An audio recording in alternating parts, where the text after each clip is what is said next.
commence à lui parler, tranquillement, je lui parle de l'évangile, du Seigneur, de la Bible, etc. Puis je la voyais avec des yeux qui pétillaient de joie. Et je lui dis, mais on voit que vous connaissez tout ça. Elle me dit oui. Et quand je suis rentrée dans la voiture, j'ai dit, Seigneur, je suis enfin en Suisse. Ah. Peu importe, je pouvais parler librement. On ne peut plus parler librement en France. C'est fini. La désinformation est arrivée à un stade tel... Enfin, moi, je ne dérange pas parce que moi, à mon âge, tant pis, s'ils veulent me castagner, j'ai les droits. Là, j'ai préparé mon ascenseur pour là-haut. Donc, s'ils veulent me castagner, mais ils n'osent pas, ils n'auront pas trop touché parce que je suis un peu connue en France. Donc, ils n'auront peut-être pas trop me toucher. Et donc, ça me donne une certaine liberté pour parler. Je peux déranger. Je ne suis pas trop gênée. Pour ceux qui suivent mon blog, mes livres, je ne suis pas trop dérangée pour parler. Mais la plupart des chrétiens ont peur de parler. Et croyez-moi que la pesanteur se fait sentir de plus en plus. J'ai avec moi qui sont venus, je ne sais pas si d'autres vont arriver. Tu as des nouvelles de France ou pas? Pas. On a 2 combattants qui sont venus avec moi. On a d'autres aussi ici qui sont là. Ils savent, eux, je vous assure qu'ils ont le feu de Dieu dans le cœur. Et ils vont évangéliser dans les endroits les plus difficiles. Vous savez qui sont les gens les plus faciles à convertir aujourd'hui? Je parle pour la France, hein, mais ça va être pareil en Suisse. Les musulmans. Il est plus facile de toucher le cœur des musulmans que de toucher les cœurs de gens qui ont été élevés dans le catholicisme. Ils sont convaincus qu'ils savent déjà tout. Alors ne parlons pas s'ils sortent d'une église évangélique. Ils ne sont même pas convertis, ils ne sont pas nés de nouveau. Mais ils savent tout. Vous leur dites, je vais te parler de ça va, t'inquiète pas, je suis chrétien. Et vous savez qu'il ne l'est pas. Allez donc convertir quelqu'un qui est convaincu qu'il est déjà chrétien. Conviction. Forteresse. Dans laquelle on s'abrite. Et personne, c'est très très difficile de leur faire comprendre qu'ils ne verront pas Christ. Parce qu'ils ne vous croiront pas. Parce qu'on a répété depuis qu'ils sont mis les pieds dans une église qu'ils sont déjà enfants de Dieu. Et moi, quand je fais des messages sur les signes de la véritable foi, il y en a plusieurs qui se mettent à pleurer. Et la première fois que le Seigneur m'a demandé de le faire, la première personne qui s'est mise à pleurer, mais je ne l'ai pas su, parce que ça s'est fait dans les coulisses, c'était un pasteur de l'église protestante qui est venu dire au pasteur qui m'invitait, je viens de me rendre compte que je n'avais jamais été converti. Amen. Je dis merci Seigneur qu'il ait su entendre. Voilà, elle va arracher. Mais combien c'est difficile. On va continuer avec conviction. Alors, de notre manière de penser, on nous a formatés dans une façon de penser. Nous sommes formatés par les livres, par tous les trucs que nous écoutons, par la télévision, par tous les médias. On est formatés en permanence. Alors, ne parlons pas d'Internet, etc. Nous sommes formatés. Ce sont des forteresses du moment qu'elles s'élèvent contre la connaissance de Dieu et qu'elles ne sont pas dans l'alignement de la parole de Dieu. C'est ça, les forteresses. Alors, il y en a beaucoup. Alors, les forteresses sont puissantes, mais heureusement, la parole de Dieu nous dit que nos armes sont puissantes. La première de nos armes, c'est la vérité. Et la vérité, c'est la parole de Dieu. Et la vérité, c'est qu'il dit. Il est la vérité. Amen. Alors, je vais donner un autre exemple de forteresse qui touche encore beaucoup de chrétiens et dans lequel je suis arrivée, moi, quand je me suis convertie, quand j'ai rencontré Christ. Parce que je ne vais même plus parler de conversion, je vais parler de rencontre. De rencontre avec la lumière. Et de changement complet de royaume. Hein, on est passé du royaume des ténèbres au royaume de la lumière. Mais tant qu'on n'est pas passé de l'autre côté, on ne sait pas qu'on était dans les ténèbres. Hein, parler de vraie conversion. J'ai été éduquée comme tous les gens de mon âge, de ma génération, dans une nouvelle, je dirais, soi-disant découverte humaine, scientifique, soi-disant prouvés scientifiquement, alors que c'est un mensonge, et l'évolutionnisme, qu'on vous apprend dans toutes les écoles. L'homme, vous le savez tous, descend du singe, d'accord? Puis vous entendez tout le temps parler, dans le moindre truc, cette truc à 10 milliards d'années, ce machin à 5 milliards d'années, on a retrouvé des squelettes d'hommes de 7 millions d'années, des choses comme ça. Des trucs qui reposent sur aucune base scientifique et sur des systèmes scientifiques sujets à l'erreur.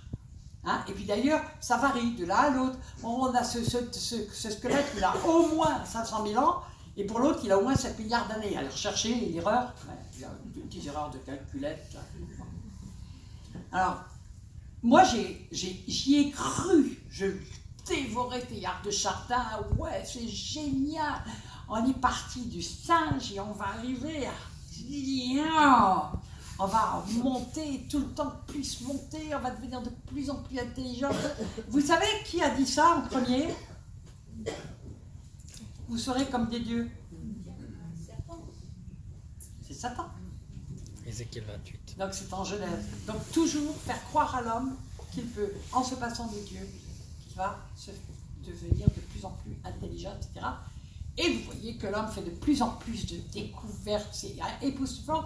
J'en parlais encore hier, je disais, pour les gens de ma génération, nous avons plus vu d'évolution dans le monde et dans l'évolution technologique dans les 50 dernières années que le monde n'avait connu dans les 5000 ans d'avant. C'est fou. Je vous assure que pour suivre, on a eu quelquefois un petit peu de mal. Hein. Alors les jeunes nous regardent avec, comme ça, parce qu'à 3 ans, ils savent déjà jouer de l'ordinateur, des machins, des claviers, ils connaissent les iPads, les iPods, les machins. Bon, moi je voudrais passer à la lettre J, comme Jésus. Tiens, je savais pas encore. Donc j'ai eu cette forteresse pendant très très longtemps. Et quand je me suis converti du jour au lendemain, je n'ai pas tombé.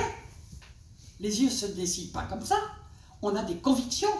Et quand les chrétiens viennent nous dire « mais les évolutionnistes, ça n'existe pas », moi j'avais des arrière-pensées. Bon, moi j'ai lu au moins 3000 livres sur le sujet, ils sont complètement ignorants. C'était à peu près ça. Donc j'avais fait des études un peu dans ce domaine. Bon. Alors, j'avais ma forteresse. Il a fallu du temps pour que le Seigneur démolisse cette forteresse. Il a fallu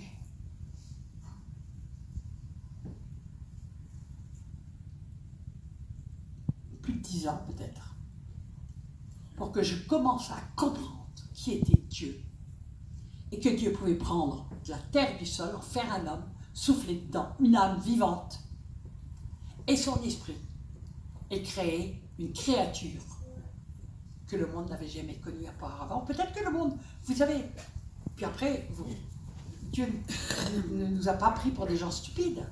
Mais si vous commencez à lire la Bible, la Genèse, vous voyez que les luminaires ont été créés au 3e jour de Dieu. Ça veut dire que les jours dont nous parle la Genèse n'ont strictement rien à voir avec nos jours à nous.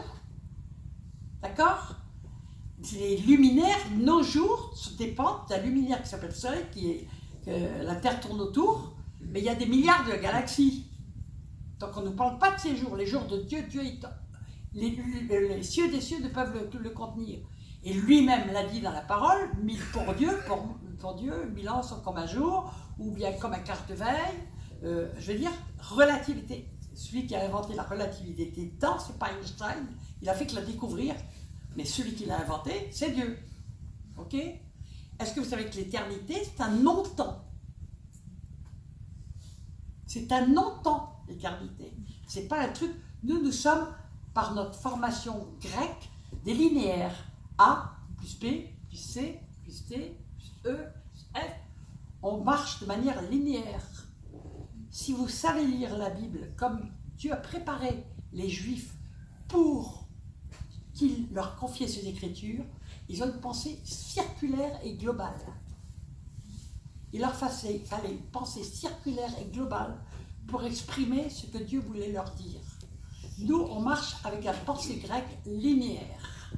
Mathématicienne, on est des pythagoriciens avertis, mais notre triangle de Pythagore ne marche pas dans la Bible. D'accord? Ne fonctionne pas avec le Saint-Esprit qui éclaire et illumine la Bible. C'est-à-dire que si nous voulons comprendre la Bible avec nos raisonnements et notre système de raisonnement, nous ne comprendrons rien. Nous avons besoin de la révélation. Amen. Alors,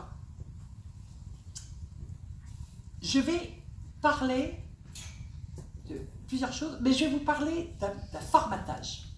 Parce qu'on a un petit peu bousculé le formatage ce soir, en locution.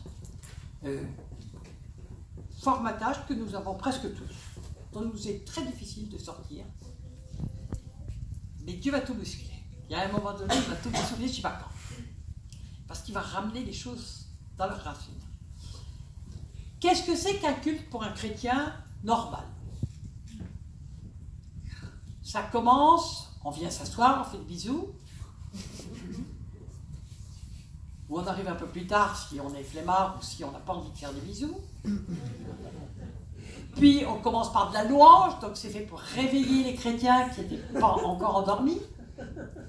Soi-disant de les mettre dans la présence de Dieu. Sauf que s'ils étaient déjà dans la présence de Dieu avant, il n'y a pas de problème, ils y rentrent tout de suite. Sinon, pour les tirer, vous savez, quelquefois on commence des séminaires, on a l'impression de tirer avec une remorque et des gros bœufs pour arriver à faire bouger les choses.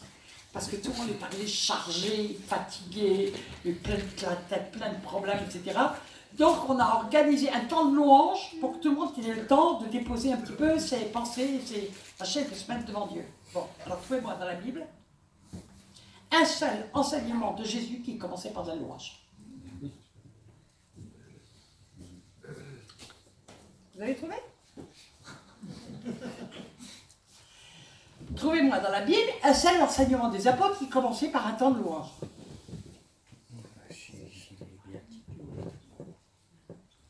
Ils n'en avaient pas besoin. Pourquoi ils n'en avaient pas besoin? Parce qu'ils avaient l'épée tranchante de la parole de Dieu. Et que les gens avaient faim et soif de la vérité.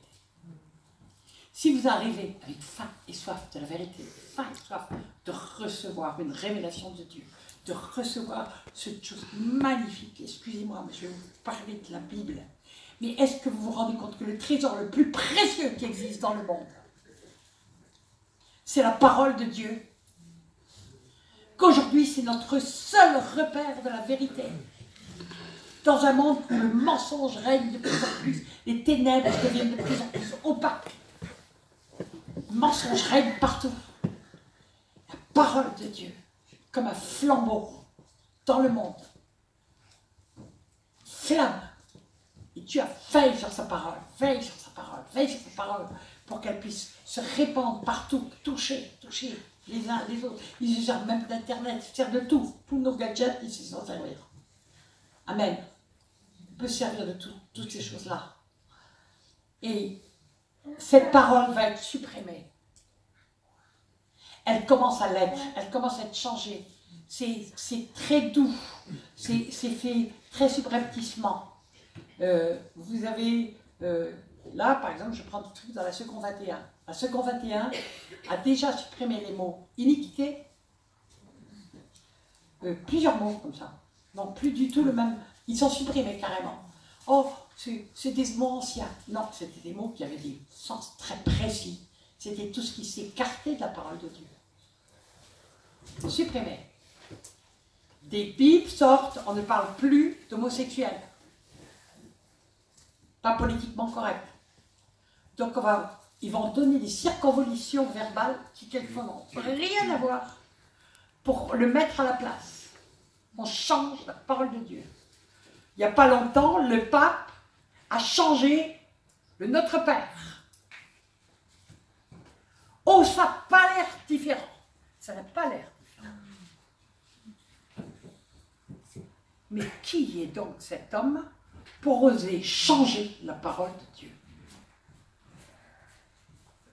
Ce ne sera pas sans conséquence. Parce qu'on commence à bouger une borne, puis une deuxième, troisième, quatrième, Et après, bientôt, vous commencerez à ne plus avoir de Bible correcte.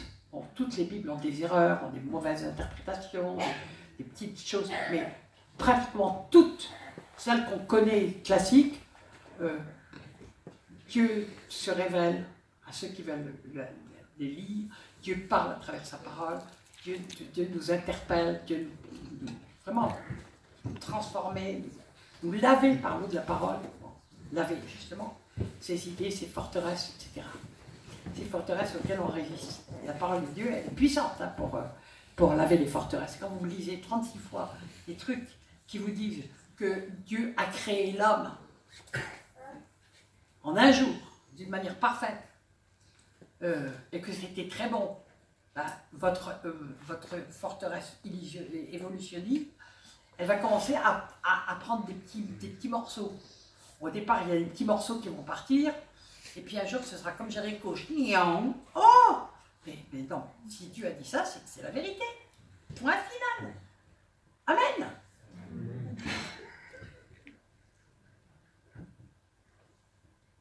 Toutes les expériences qui ont été faites pour essayer de faire des sages, des hommes, ça n'a jamais réussi.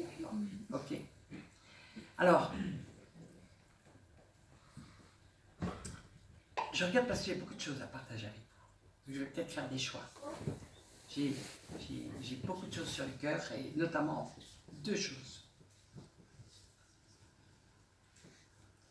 Bon, alors, on va continuer avec le culte parce que je pourrais vous lire Hébreux 9.1, la première alliance avait aussi des ordonnances relatives au culte et les sanctuaires terrestres, le Saint-Esprit montait par là, que le lieu du chemin saint, le chemin du lieu très saint n'était pas encore ouvert. Donc c'était l'ombre des choses à venir. Mais nos cultes, bon, on a parlé de la louange. Bon, après il y a la prédication. Vous savez que les enseignements de Jésus duraient tant d'heures, parce que les gens avaient faim et soif, que les gens risquaient de périr de faim. D'où la multiplication des pains. C'est-à-dire que les gens avaient faim et soif. Vous avez Paul, il ne regardait pas sa montre, il n'en avait pas.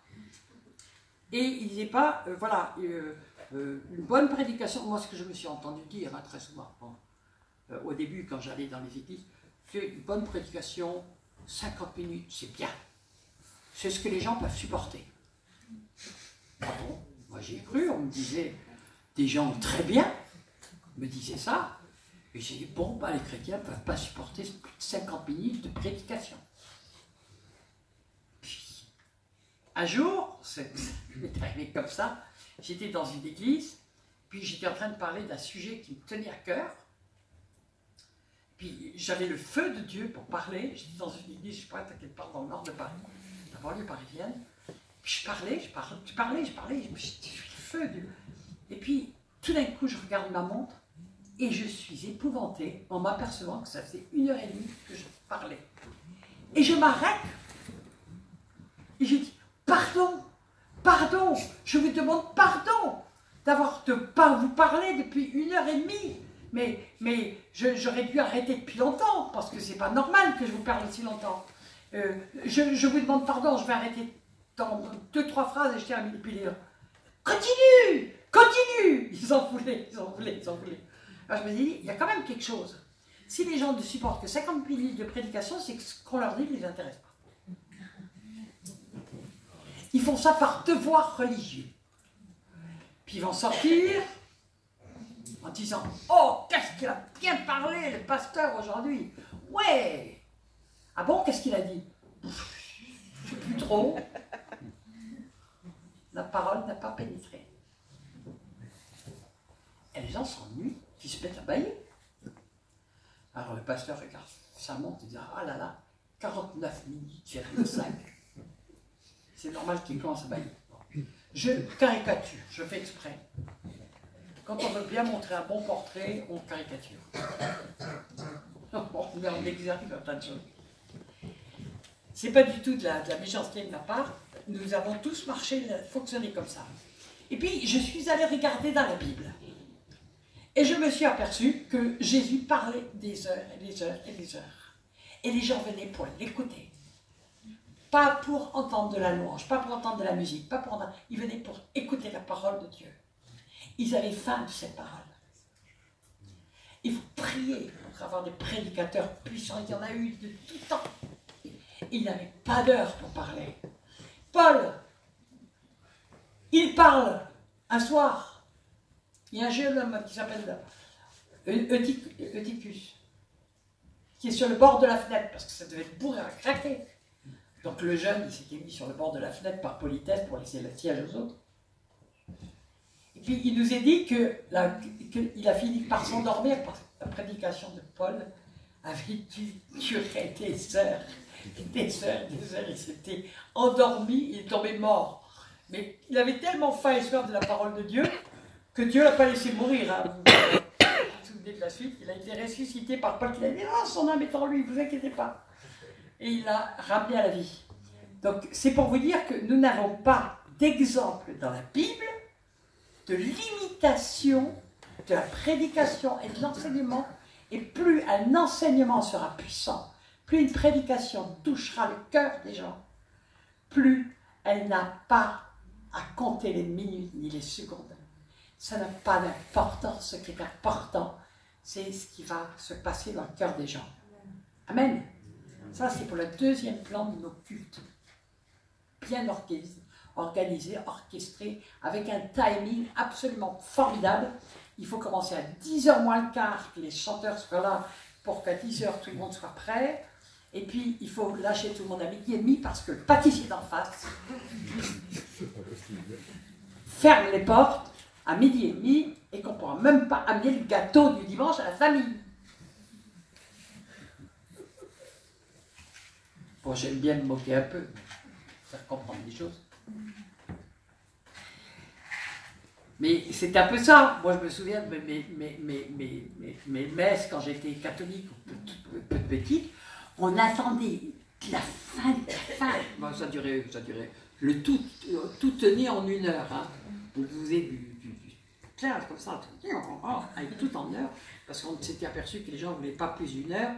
Et donc, il fallait. Et nous, les enfants, on était là en disant la pâtisserie, gâteau du dimanche. C'est gâteau. Alors, nous voilà déjà avec 2 étapes. Puis après la prédication, il y a le moment de l'offrande. Waouh, là, c'est un moment solennel. Hein, on va passer les petits paniers, les petits papiers, les petits machins, tout ce qu'on veut. Mais bon, c'est incontournable. C'est le moment de faire ça. Vous avez vu dans la parole que Jésus passait son panier après. Non mais, je pose des questions toutes bêtes, mais auxquelles il faut réfléchir. Je veux dire que les chrétiens donnaient, et Paul disait, mettez de côté le début de la semaine, puis nous passerons le prendre ou quand vous serez réunis, ou chez vous, comme Paul nous l'avait promis, etc. C'est-à-dire que ça doit être quelque chose d'indépendant pour que vous ne soyez pas influencés par des paroles qui vont être dites dans la prédication pour faire ouvrir vos portefeuilles. Je ne parle pas en l'air.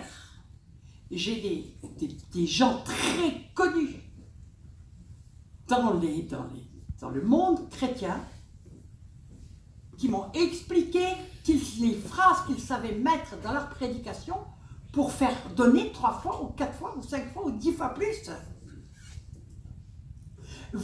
Ça doit être indépendant. Ce que vous donnez au Seigneur ne doit pas dépendre de la manière dont l'orateur parle. Vous devez demander au Seigneur. C'est le Seigneur qui doit vous dire ce que vous devez donner, quand vous devez le donner et à qui le donner. Amen. Et si vous ne savez pas quoi faire, vous ouvrez la Bible et vous avez les réponses. Vous avez les réponses. Vous avez les réponses en 1 Corinthiens 9, 2 Corinthiens 9, en Galates 6, je ne vais pas vous les énumérer, peu importe. Mais Dieu n'a pas... Ah, puis alors, les forteresses. Oh ben il n'y a plus de dîme sous le Nouveau Testament. Ah bon? Trouvez-moi un seul endroit de la Bible où il est dit que la dîme a été supprimée. Jésus, Matthieu 23. Il a dit, quand il donnait leur dîme, il a dit, c'est là ce qu'il fallait faire, sans oublier le plus important. l'amour, la miséricorde, etc. Je veux dire que donner de l'argent pour recevoir quelque chose de Dieu et sans amour, ça vaut rien pour Dieu. Il vaut mieux ne rien donner. Nous demandons au Seigneur de changer notre cœur avant. Mais donc, le Seigneur n'a pas à annuler. Il a dit, mais c'est ce qu'il fallait faire. Et vous verrez nulle part, est-ce que vous croyez que les apôtres ne donnaient pas leur dîme? Mais ils ne les donnaient pas au moment après une prédication, forcément. Il l'envoyait à la maison du trésor, il l'envoyait. Paul dit, tenez à celui qui vous enseigne. Vous pouvez être très bien enseigné par des livres, par des tas de choses comme ça, à des gens qui ont, ou par des vidéos qui sont sur Internet, qui sont remarquables, et vous ne savez même pas que les prédicateurs qui sont derrière, moi j'en connais, crèvent de faim, alors qu'ils vous apportent d'une nourriture excellente. Où avez-vous vu que la dîme était faite pour payer une salle? La salle relève des offrandes. On remercie le Seigneur d'avoir un endroit où venir et s'asseoir, c'est truc, et c'est vrai qu'il y a des frais, mais ça relève des offrandes, pas de la dîme. La dîme, on la donne en reconnaissance à Dieu, ça appartient à Dieu, mais pour sa parole. Et ça n'a pas été changé. Quand Paul dit en Galatie 6, faites part de tous vos biens à celui qui vous enseigne. Je n'avais pas prévu de parler de ça. Vraiment, je n'avais pas du tout prévu. Ça fait partie de nos forteresses. On nous a dit, la dîme n'est pas pour les chrétiens, c'était pour les juifs. Je dis, trouvez-moi ça dans la Bible. Alors, c'est parce que je vous parlais des moments de l'offrande. Il n'y a pas de moment de l'offrande dans la Bible, après les prédications. Ce n'est pas le moment du culte, c'est pas là que ça doit se faire. Puis après, on va faire éventuellement un petit moment de communion. Parce que vous avez vu que Jésus, une fois qu'il avait terminé son enseignement, ou ses apôtres, disait, maintenant on va partager des petits gobelets de plastique avec des vins, du truc, etc. Attention au sida. Bon, je vous l'ai dit, je caricature. Je n'ai rien contre les gobelets de plastique. Absolument pas. Le problème, c'est qu'est-ce qu'on a fait de la communion? Qu'est-ce que c'était de la communion quand on réalisait les actes des apôtres? Qu'est-ce que c'était? C'était le moment pour les frères se réunir chez les uns, chez les autres, partager un repas, et partager le pain et le pain, parce que c'est le Seigneur. Et Jésus lui-même l'a fait autour d'un repas normal. Mais il l'a fait, il a dit, comme ceci en mémoire de moi. Et à un moment donné, il a rompu le pain, et il a servi le pain, ils ont pu les ensemble, et c'était, il a même parlé de la française, il a dit, voilà, tout avec moi, et la main en même temps, un fond, ça ne peut pas se faire avec légèreté, c'est pas lui qu'on avait fait. C'est-à-dire, ça ne peut pas se faire avec légèreté, nous, on peut vous appeler un rituel. Je suis en train de vous parler avec gravité. Je vous parle d'une seule forteresse. Il y en a des millions. Je vous parle de forteresse qui concerne tous. Et puis après, c'est le moment, éventuellement, la petite prière, de bénédiction, machin. Je n'ai rien contre la prière et les bénédictions. Mais nous avons fait un pacte. Ça, vous êtes tous habitués au pacte 3 ans. Nous, on a fait un pacte 5 ans. On met tout dedans. Et puis on le met le jour, pas le jour où Dieu a choisi. On a l'Église catholique a choisi le dimanche, et donc c'est le dimanche que ça doit se faire. Et on est formaté là-dedans, depuis qu'on est tout petit. Et c'est très difficile de défaire les forteresses. Vous dites aux gens, aujourd'hui, on arrête le culte du dimanche, on le fait le samedi, on aurait le Seigneur sur le roi, vous avez les 3/4 des chrétiens qui disent que nous, c'est pas une église. Je mens ou pas? Et quand est-ce qu'on va commencer à regarder ce que la Bible dit et arrêter de vouloir faire notre système? De vouloir imposer à Dieu notre manière de faire, de penser, d'avoir une tradition, faire de tout. Quand est-ce qu'on va devenir des enfants obéissants à Dieu?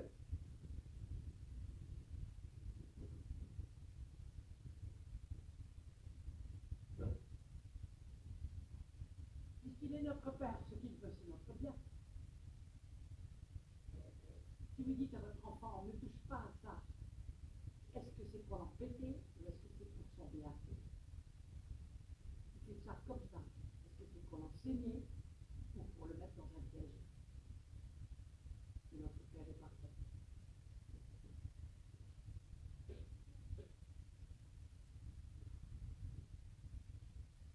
Je dis, j'ai un fardeau de plus en plus lourd pour l'Église.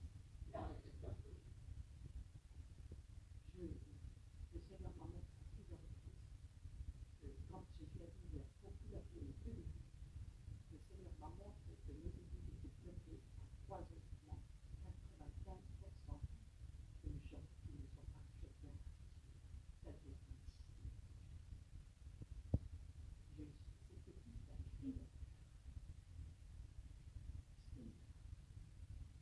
amitié, on dit la vérité. On parle de Dieu. Donc là, je crois que c'est fort ma tâche. Mais quand on ne peut pas bouger, quand ils ne sont pas, Seigneur, on est capable de bouger. On dit, Saint-Esprit, tu es libre. Et puis on fixe de tous les côtés avec le système. Puis avec le système de pensée, oh, Saint-Esprit, éclaire-moi. Et puis on dit tout ce qu'il doit nous dire. Je dis, je caricature. On n'est pas loin.